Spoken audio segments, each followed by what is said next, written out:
அத்திமரம் துளிர் விடாமல் ஆட்டுமந்தை முதலத்தாலும் கர்த்தருக்கு காத்திருப்போர் வெட்கப்பட்டு போவதில்லை.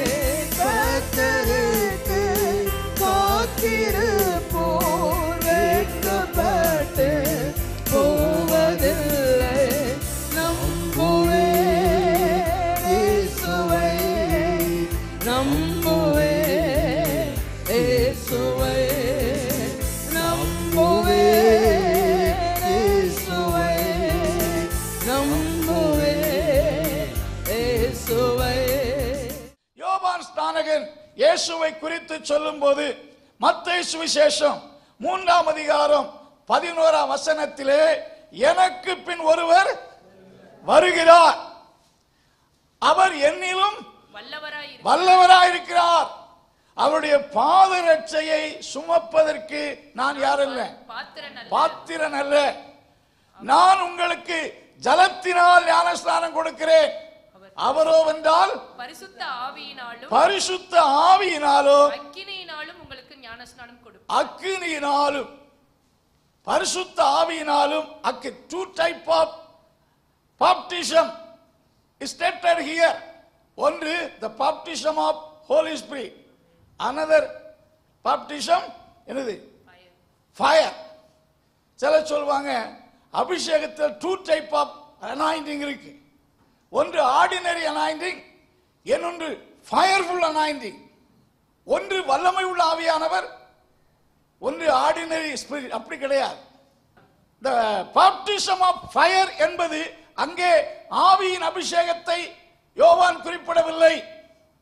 நீங்கள் அந்த வசனத்தை பார்ப்பீர்கள் என்றால் சிலர் சொல்வாங்க அபிஷேகம் பெற்றாச்சுன்னா உடம்பெல்லாம் எரியுது, அதான் அக்னி அபிஷேகம் பாருங்கள்.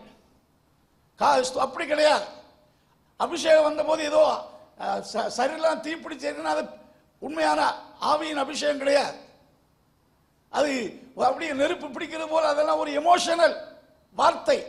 அப்படியெல்லாம் வேதத்தில் நடந்ததாக சொல்லப்படவில்லை.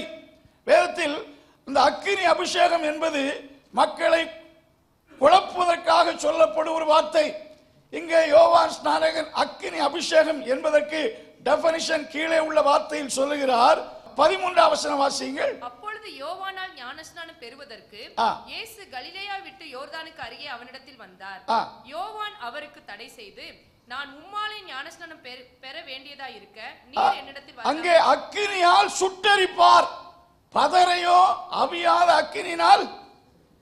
அதாவது நமக்கு பரிசுத்தாவின் ஞானஸ்நானத்தை குறித்து நன்றாக தெரியும். இயேசுநாதர் பரிசுத்தாவி பெறணும், பரிசுத்தாவி எப்படி இருப்பார் என்பதற்கு நிறைய விளக்கம் கொடுத்தார். அக்கினி அபிஷேகம் என்பதை குறித்து இந்த இடத்துல Jesus said nothing about it, ஒன்றுமே சொல்லல. நீங்க யோவான் சொல்லும்போது அக்கினினால் என்று சொல்லும்போது இது the baptism of fire refer to the future judgment. கடவுள் அக்கினியினாலே மக்களுக்கு கொடுக்கக்கூடிய தண்டனையை குறித்து தான் இங்கே சொல்லப்பட்டிருக்கிறது. அதுக்கு வேற எக்ஸ்பிளனேஷன் ஒன்று கொடுக்கப்படவில்லை. தேவன் நம்மை ஆவியினாலே நிரப்புகிறார். அல்லேலூயா. அக்கினி அவிசுவாசிகளுக்குரியது. ஒருவேளை அக்கினியை போன்ற நம்முடைய பாவ சுவாபத்தை பட்சிக்கிற தன்மை பரிசுத்தாவிக்குள்ளே அடங்கியிருக்கிறது. சோ பரிசுத்தாவியானவர் the same. இயேசு பெற்ற ஆவிக்கும் அப்போஸ்தலர் பெற்ற அபிஷேகத்துக்கும் இன்றைக்கு நீங்களும் நானும் பெற்றிருக்கிற அபிஷேகத்துக்கும் there is no any difference. praise God. கர்த்தருக்கு மகிமை உண்டாவதாக. நீங்கள் 2 கொரிந்தியர் 1ஆம் அதிகாரம் 21-22 வாசிங்க. உங்களோட கூட எங்களையும் கிறிஸ்துவுக்குள் ஸ்திரப்படுத்தி நம்மை அபிஷேகம் பண்ணினவர் தேவனே. உங்களோடு கூட எங்களையும், அதாவது உங்களுக்கு என்ன அபிஷேகமோ அதுதான் எங்களுக்குள்ள அபிஷேகம். ஆனா எங்களை ஊழியத்துக்கு அழைத்திருக்கிறார், நீங்கள் விசுவாசிகளா இருக்கிறீர்கள். அந்த வசனத்தை மீண்டும் வாசிங்க. உங்களோட கூட எங்களையும் கிறிஸ்துவுக்குள் ஸ்திரப்படுத்தி, உங்களோடு கூட எங்களையும் கிறிஸ்துவுக்குள் ஸ்திரப்படுத்தி நம்மை அபிஷேகம் பண்ணினவர், எங்களை வித்தியாசமா அபிஷேகித்திருக்கிறார். என்று சொல்ல, நம்மை அபிஷேகித்தவர் தேவனே. ஆவி என்னும் அடுத்த வசனம், அவர் நம்மை முத்திரித்து நம்முடைய இருதயங்களில் ஆவி என்னும் அச்சாரத்தையும் ஆவி என்னும் அச்சாரத்தை தந்திருக்கிறார், நம்மை அபிஷேகித்திருக்கிறார். ஆகினாலே அருமையான தேவனுடைய பிள்ளைகளே, அபிஷேகத்திலே என்ன கிடையாது? என்ன கிடையாது சொல்லுங்க? வித்தியாசம் கிடையாது. நம்முடைய அர்ப்பணிப்பிலும் நம்முடைய விசுவாசத்திலும் தான் என்ன இருக்கு? ஒவ்வொருடைய விசுவாசம், ஒவ்வொருடைய அர்ப்பணிப்பு வித்தியாசமா இருக்கலாம், ஒவ்வொருடைய விசுவாசம் வித்தியாசமா இருக்கலாம். பட் நாம கர்த்தரை அபிஷேகம் பண்ணப்பட்டவர்கள் என்பதை அறிந்து, எப்பொழுதுமே அபிஷேகம் எதுக்காக கொடுக்கப்படுகிறது சொன்னால், ஆதியிலே அபிஷேகம் பண்ணப்பட்டவர்கள் தேவனுக்காக பிரித்தெடுக்கப்பட்டார்கள். இப்ப ராஜா ஒரு மனுஷனை, ஸ்தோத்திர சாதாரண ஒரு மனிதனை போய் அபிஷேகம் பண்ணப்பட்டால், அந்த ஆர்டினரி சொசைட்டில இருந்து அவன் பிரிக்கப்பட்டு தேவனுடைய அழைப்புக்கு அவன் கீழ்ப்படிந்து ராஜாவாக, அதாவது ஆர்டினரி பீப்புள் இருந்து அனாயிண்டட் பீப்புள் செப்பரேட்டட், ஆண்டவருக்காக பிரிக்கப்பட்டார்கள். The anointing separate the people from ordinary.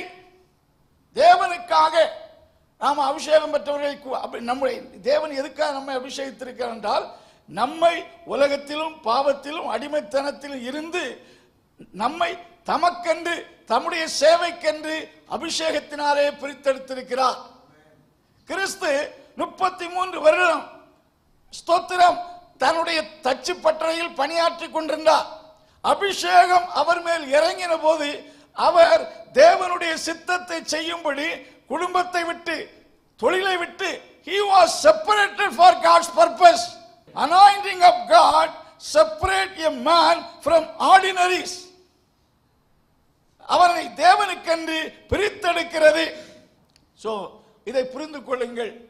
பழைய ஏற்பாட்டில் உள்ள அந்த நமக்கு புதிய ஏற்பாட்டில் ஆண்டவர் எல்லாருக்கும் அபிஷேகம் கொடுக்கிறார். மாம்சமான யாவர் மேலே என் ஆவியை ஊற்றுவேன். பெந்தேகோஸ்தே நாளில் பவுல் பேதுரு பிரசங்கித்த போது இந்த வார்த்தை தான் ரெஃபர் பண்ணார். யோவேல் தீர்க்கதரிசினால் சொல்லப்பட்டது நிறைவேறும்படி இப்பொழுது பரிசுத்தாவியானவர் நம்மேல் வந்து என்ன செய்கிறாரே? இறங்கி இருக்கிறார். அதனால பரிசுத்தாவியை பெற்றுக்கொள்ளுங்கள். பெற்றுக்கொண்டவர்கள் அவருக்கு நல்ல கீழ்ப்படியுங்கள். அவரோடு நல்ல ஒரு யூனியன், ஒரு ஃபெலோஷிப்பை காத்துக்கொள்ளுங்கள். அப்படி இருந்தால் நீங்களும் வல்லமை உள்ள ஆசீர்வாதமான பாத்திரமாய் இருக்க முடியும். உங்களுடைய வல்லமை பிசாசின் வல்லமை விட பெரிதா இருக்கக்கூடும். நீங்கள் சந்திக்கிற பிரச்சனை எதுவாக இருந்தாலும் யூ கேன் ப்ரிவைல் இட். மனுஷ வல்லமையா இருந்தாலும், பிசாசின் வல்லமையா இருந்தாலும், பில்லிசூனிய வல்லமையா இருந்தால் எல்லாமே ஸ்தோத்திரம் அந்த பிசாசின் வல்லமைக்குள் உட்பட்டதுதான். பட் இயேசுவுக்குள்ளே தேவ வல்லமை இருந்தபடினாலே அவர் அந்த வல்லமைகளை மேற்கொண்டவர் மட்டுமல்ல, அந்த வல்லமையில் அகப்பட்டவர்களையும் யார் என்ன செய்தாராம்? விடுதலை ஆக்கினவராயிருந்தார். அந்த தீய வல்லமை கிறிஸ்துவ மேற்கொள்ளவில்லை. அந்த தீய வல்லமையை இயேசு துரத்தினார். ஏனென்றால் அவருக்குள் தேவ வல்லமை இருந்தது, தேவனுடைய அபிஷேகம் இருந்துச்சு. சோ நமக்குள்ளே தேவன் தம்முடைய ஆவியினாலே அபிஷேகித்திருக்கிறார். ஆகையினால anointing is very very important. அபிஷேகத்தை காத்துக்கொள்ளுங்கள். அபிஷேகத்தை பெற்றுக்கொள்ளாதவர்கள் பணம் கொடுத்து பெற முடியாது. நவயத்தில் வாசிக்கிற அப்போஸ்தலர் புத்தகத்திலே அபிஷேகம் ரொம்ப வேல்யூபுல்லா இருக்கிறது. நம்மிடத்தில் இருக்கிற மந்திரிகத்தை விட பவர்ஃபுல் காரியத்தை செய்கிறது என்று சொல்லி ஒரு மனிதன் பேதுருவிடத்தில் வந்து கொஞ்சம் பணத்தை கொடுத்து, உங்களிடத்தில் இருக்கிற ஆவியின் வல்லமை எனக்கு என்ன செய்யுங்க, கொஞ்சம் தாங்க. அப்பொழுது பேதுரு சொன்ன வார்த்தை என்ன? உன் பணம் பிரைஸ் காட், பணத்தினால பெற முடியாது. நல்ல பவர்ஃபுல் பர்சனோடு நீங்க ஒட்டி கொண்டு உங்க அதிகாரத்தை எனக்கும் தாங்க என்று கடன் வாங்கி நீங்க வல்லமை பெற முடியாது. அனாயிண்டர் இஸ் ஜீசஸ். இயேசுவே எனக்கு தாரும், இயேசுவே என்னை அபிஷேகியும் என்று கேட்பீர்கள் என்றால் கர்த்தர் கண்டிப்பாக தருவார். நீங்கள் அபிஷேகத்தையும் வல்லமை பெற்றால் நீங்கள் இப்பொழுது இருக்கிறதை விட வித்தியாசமாய் வாழத் தொடங்குவீர்கள். அந்த வாஞ்சை நமக்குள் இருக்கிறதா? வேதத்தில் எலியாவின் காலம் முடிய போகுது.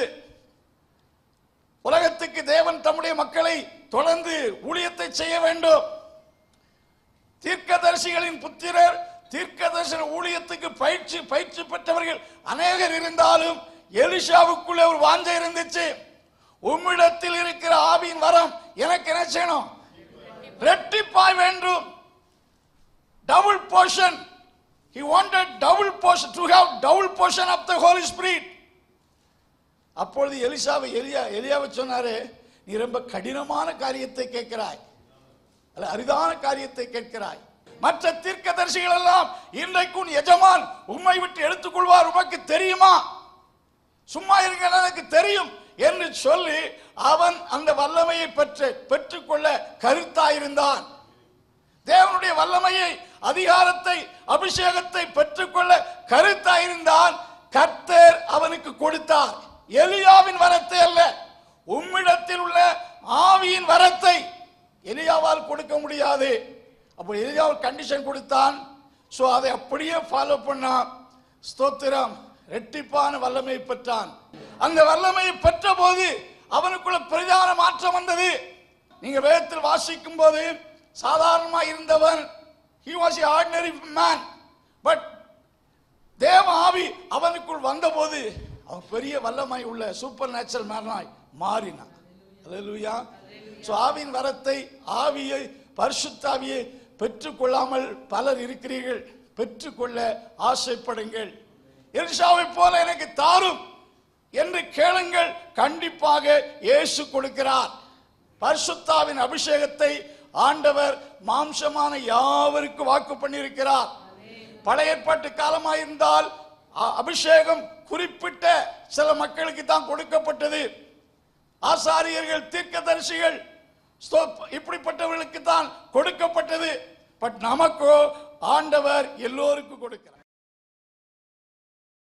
அன்பின் கர்த்தாவே, இந்த நாளுக்காக துதிக்கிறோம்.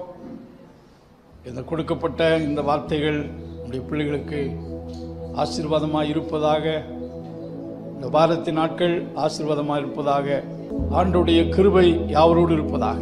இயேசுவின் நாமத்தில் ஜெபங்கள் நல்ல பிதாவே.